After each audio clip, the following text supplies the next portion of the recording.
Yeah, that's right. Yeah. Hell is raising up and heaven's falling down. They say you can either be lost or you can be found. That's a choice you choose, therefore it's all up to you. Where you stand your ground.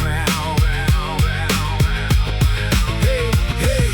Hell is raising up and heaven's falling down. You better believe everything you hear, because there's two sides to every story where the truth can be found. That's right. Heaven's on fire and hell is freezing over. We're getting closer to the end, so you better pray to Jehovah, because looking over your shoulder and watching your back isn't saving you from the end. Getting closer, so where do you think you're going, my friend? Tell me which hell do you prefer? Would you rather burn and torture with Jehovah, where heaven's smoldering coals, while you cook to precise with the other unforgiving souls? Or would you rather suffer with Lucifer in the ice cold underworld, in the land down under? Either way, heaven is no paradise like you were told, and hell is no fire pit. Don't you know the devil's heart is cold, despite what you were told in the storybook that man wrote on his opinion that was handwritten upon what he saw in his mind of imagination, with his thought out vision upon what he sees is the truth. Trust me, my friend, there's a very cold man who sits on that throne in hell, but it is what it is. We all got a story to tell. That's right, that's right. It all comes down to the final result upon the hand we were dealt. Therefore, hell is raising up and heaven's falling down. They say you can either be lost or you can be found. Yeah, that's a choice you choose. Therefore, it's all up to you. But where you stand your ground.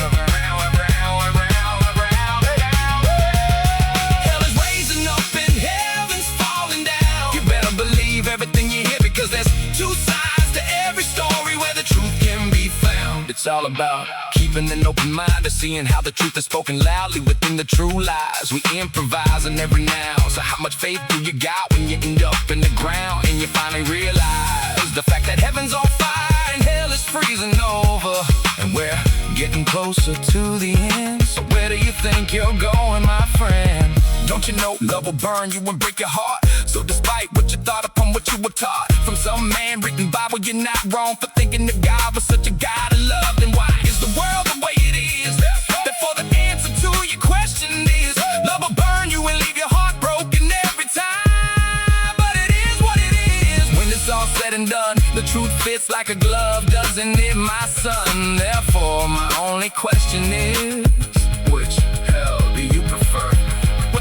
Would you rather burn in torture, or with Jehovah, suffer in the cold with Lucifer in the land down under? Either way, hell for a sinner is all God has to offer. And at the moment, heaven's on fire and hell is freezing over, and we're getting closer to the end. So tell me, where do you think you're going, my friend? That's right, where you going depends on where you've been. So just remember, when it's all said and done, in the end, your destination is hell. So I recommend you don't settle for the path of least resistance, because either way, life is a living hell. And it doesn't matter what path you take, they all lead us to the same place. So to be precise, it really doesn't matter if we walk with Christ, because either way we all face our maker in the afterlife. So the only choice you should be making is which hell you'll be living in for eternity. Rather that be fire or ice, simply because the end is closer than you realize, considering you don't need to be wise to see the fact that hell is raising up and heaven's falling down. They say you can either be lost or you can be found. That's a choice you choose. Therefore it's all up to you, the way you stand your ground.